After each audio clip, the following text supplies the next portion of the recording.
kujitokeza. Namba 3, Donald Trump anakutana na Rais Zelensky wa Ukraine kwa ajili ya mazungumzo mafupi pale White House. Jambo kubwa linalotazamiwa kwa center of discussion pale White House ni maombi ya Ukraine kupewa makombora ya masafa marefu aina ya Tomahawk missiles. Tomahawk cruise missiles, a powerful long-range American weapon that will enable Ukraine to strike deep inside Russia. Hey, look, if this war's not going to get settled, I'm going to send them Tomahawks. Kama Marekani itawapa makombora ya masafa marefu wanayoomba, basi watakuwa na uwezo wa kushambulia eneo lolote la kimkakati ndani ya Urusi. Rais Putin ametoa warning. Anasema Marekani sijaribu kuwapa makombora hayo ya masafa marefu. Применять томагавки без прямого участия американских военнослужащих невозможно.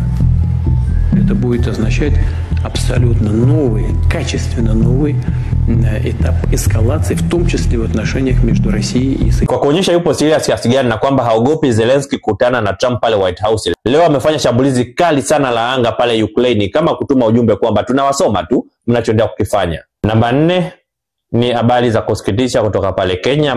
Kiongozi mkubwa wa upinzani Raila Odinga amefariki dunia. Mungu ampumzishe kwa amani. Mwili tayari umewasili pale Kenya siku ya leo na siku ya Jumapili atazikwa rasmi. Katika hali isiyokuwa ya kawaida, maelfu ya waombolezaji waliuvamia uwanja wa Jomo Kenyatta wakijaribu kuangalia walau jeneza lake. Hali iliyosababisha airport ya Jomo Kenyatta kufunga shughuli zake zote kwa muda kwa sababu watu walijaa katika uwanja ule katika kiwango ambacho hakijawahi kuonekana na hakielezeki.